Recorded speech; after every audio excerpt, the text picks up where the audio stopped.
Good morning. आप सभी का इस नए ब्लॉग में बहुत बहुत स्वागत है। जैसा कि मैं उठी हूँ, उठते ही मैंने सबसे पहले किया भगवान को शुक्रिया अदा। उन्होंने मेरे को एक नया दिन दिया है, एक अच्छी अपॉर्चुनिटी दी है। उसके बाद मैं अपना शॉल लेती हूँ क्योंकि बाहर बहुत ज़्यादा ठंड है। और उसके बाद मैं उठती हूँ, उठने के बाद मैं धरती को स्पर्श करती हूँ और उसके बाद मैं अपना बिस्तर सेट करती हूँ। बिस्तर पे कुछ सामान रखा था उसे भी हटाती हूँ। फिर मैं जाती हूँ किचन में। उसके बाद मैं गर्म पानी पीती हूँ बैठ के, क्योंकि गर्म पानी हमारी मांसपेशियों की सिकाई करता है और सुबह सुबह का जो गर्म पानी है वो हमारे लिए वरदान से कम नहीं है। उसके बाद मुझे करनी थी नाश्ते की तैयारी, क्योंकि मेरे हस्बैंड को जाना है ड्यूटी। उसके लिए मैंने सबसे पहले पतीले में दूध डाला उसे गर्म करने के लिए। फिर मुझे बनाने थे ब्रेड के शोले, क्योंकि सुबह सुबह कुछ और नहीं समझ में आ रहा था, मुझे वही इजी लगा। फटाफट से मैंने फ्रिज में से निकाला है दही शोले के लिए बैटर और ब्रेड्स। अब मैं ब्रेड्स की जो साइड्स हैं उसको मैं निकाल लेती हूँ अच्छे से, क्योंकि उसको निकालना बहुत ज़रूरी होता है। और उनको निकालने के बाद बैटर मैं पहले ही बना के रखती हूँ एडवांस में। फिर उस बैटर को पहले से चिकला बेलन से मैंने इनको फ्लैट कर लिया। उसके बाद वो जो बैटर मैंने बना के रखा हुआ है वो बैटर मैं इन ब्रेड्स पे लगा दूंगी। जैसे कि आप देख रहे हैं काम बहुत स्पीड से हो रहा है, क्योंकि जाना है ड्यूटी, टाइम भी हो रहा है।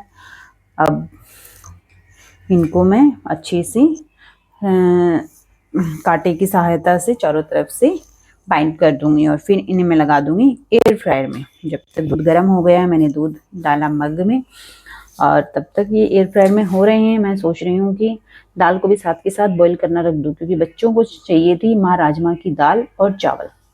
मैंने फटाफट दाल को पहले धोया, जो मैंने रात को भिगो के रखी हुई थी। इसको अच्छे से धो के इसका पानी है वो स्टेन कर दिया है। फिर इसके अंदर से मैं दोबारा पानी डालूंगी, क्योंकि ऑलरेडी वो 2-3 बार धुल चुकी है। तो अब मैं इसमें सिर्फ पानी डाल के और इसके अंदर नमक, धनिया, हल्दी और कुछ बेसिक मसाले डाल के इसको अच्छे से बॉईल कर लूँगी। इसके अंदर सीटी लगवा दूँगी। और इसके अंदर लौंग डालने भी बहुत ज़रूरी होती है, क्योंकि उड़द की दाल है, थोड़ा सा दिक्कत ना दे, इशू ना करे, तो इस वजह से उसके अंदर मैंने लौंग भी डाल दी हैं। हम एयर फ्रायर में मेरे दही के छोले भी बन चुके हैं, एकदम से क्रिस्पी हो चुके हैं। मैंने फटाफट से धनिए की पुदीने की चटनी के साथ इनको रखा और साथ में दूध डाल के उनको सर्व किया, क्योंकि वो ऑलरेडी बहुत लेट हो चुके थे और उनकी बस एकदम परफेक्टली टाइम पे आती हैं।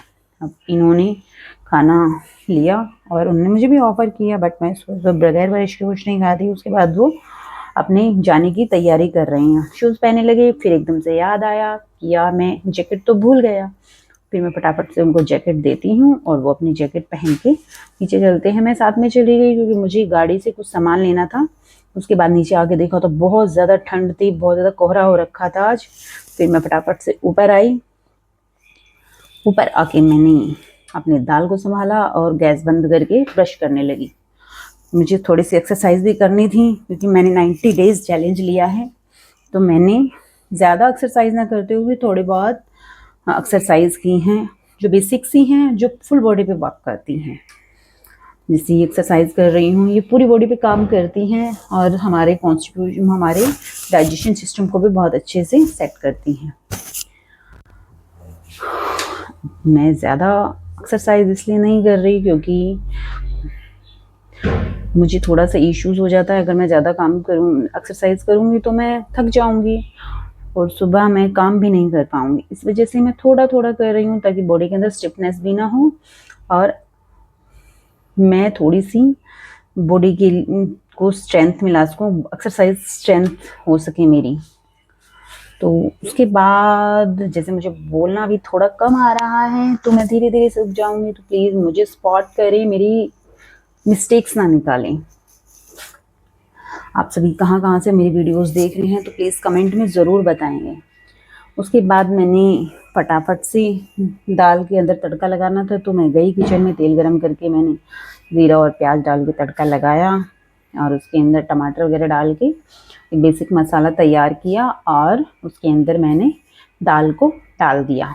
जब तक दाल उबल रही थी तब मैंने आटा भी लगा लिया। तब तक मेरा बड़ा वाला बेटा माधव उठ के आ चुका था और ये मेरे पैर स्पर्श करके वापस चला गया फ्रेश होने। मैंने तब तक चावल को भिगोया क्योंकि तब तक छोटा बेटा भी आ गया था राघव, वो भी मेरे पैर छू के चला गया। उसके बाद मैंने फटाफट से डस्टिंग की और झाड़ू लगाई पूरे घर में।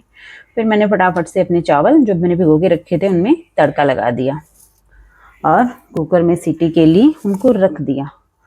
तब तक वो चावल बन रहे थे, मैंने फटाफट से पोंछा उठाया और पूरे घर में पोंछा लगाना शुरू कर दिया। तो पोंछा मैं बैठ के नहीं लगाती क्योंकि मुझे थोड़ा बैक में इशू हो जाता है। फिर मैंने फटाफट नहा के मैं आई और मैंने बच्चों के लिए सेम ब्रेकफास्ट तैयार किया था। बच्चों ने अपना ब्रेकफास्ट किया और वो स्कूल के लिए चले गए। फिर मैं फटाफट से तैयार हुई, तो मुझे जाना था सेरा जिम। ये पड़ता है आपका सेक्टर 7 कृष्ण न्यू कॉलोनी में। बाहर बहुत ज़्यादा ठंड है, इस वजह से मैंने जैकेट भी कैरी किया क्योंकि भाई ठंड बहुत है। आंसू पोंछने वाले सब आ जाएंगे, नाक पोंछने के लिए कोई नहीं आएगा। उसके साथ साथ मैंने ग्लव्स भी डाल दिए क्योंकि हाथों को भी तो ठंड लगती है। एक्टिवा तो धन्नों को तो हाथों नहीं चलाना है। उसके बाद मैंने अपना जो मेरा मेन ताज है जिसे हम हेलमेट बोलते हैं वो पहना और निकल पड़ी। और जैसा कि आप देख रहे हैं मैं एक्टिवा पे जा रही हूँ। ये बसई चौक वाला रोड है, मैं फटाफट से निकल गई हूँ। ठंड बहुत ज़्यादा लग रही है। उसके बाद ये वही रोड है। उसके बाद मैं गई पेट्रोल पंप पे क्योंकि मेरी धन्नों को लगी थी भूख, उसको ब्रेकफास्ट करवाया। फिर हम गाड़ी से पहुँचे सेरा जिम में हम वीडियोस नहीं बना सकते क्योंकि वहाँ पर अलाउड नहीं है। और हमने फटाफट से जाके अपनी थेरेपी ली जो हम लेने के लिए गए थे। इसके बहुत बेनिफिट्स हैं। यहाँ पे वीडियोस अलाउड नहीं है तो मैंने बंद कर दी। उसके तुरंत बाद मैं पहुँच गई घर आके मुझे हरा साग साफ करना था, पालक धनिया ये सारी चीज़ें साफ करनी थी क्योंकि मुझे शाम को बनाना था हरा साग। उसकी मैंने पूरी तैयारी करी लेकिन मैंने रात को नहीं बनाया। रात को तब तक मेरे बच्चे आ गए थे जब तक मैंने साग साफ किए। मेरा छोटा बेटा है जो थोड़ा सा शरारती है। उसके बाद बड़े वाला बेटा भी आ गया, दरवाज़ा बंद किया। उसके बाद हम तैयार हो गए जिम के लिए। पतिदेव ने अपना बैग उठाया और निकल गए जिम के लिए। मैं उनके पीछे पीछे थी, वो आगे थे और मैंने बोला सारथी जल्दी से अपना रथ निकालो। और मेरे पतिदेव ने रथ निकाला और हम उसमें बैठ के चलो जिम के लिए निकल गए। जैसे कि वही रोड है, बहुत ज़्यादा कंजेस्टेड है, बट आज यहाँ पर शोर शराबा मीन्स रश नहीं था और हम बहुत ही जल्दी जिम पर पहुँच गए। जैसे कि देख रहे हैं हम जिम पर पहुँचे और मेरे पतिदेव आगे आगे थी और मैं पीछे पीछे थी। उनके पीछे पीछे उन्हें फॉलो कर रही थी और वो पहुँचे जिम पे। और ये है जिम जहाँ हम एक्सरसाइज करेंगे। फिर मैंने फटाफट से साइकिलिंग की। थोड़ी सी साइकिलिंग करने के बाद एक दो फोटो ये देखो मेरे पति, इन्होंने क्रॉस ट्रेनर को हवाई जहाज बना दिया है। ये चलते रहो चलते रहो चलते रहो, गुड बॉय। देन फिर मैंने थोड़ी सी फोटोज़ ली। वीडियोस बनाने के लिए कोई था नहीं क्योंकि पतिदेव मेरे एक्सरसाइज कर रहे थे, मैं अपनी एक्सरसाइज कर रही थी, तो मुझे लगा कि थोड़ी सी फ़ोटो शूट ही कर लूँ।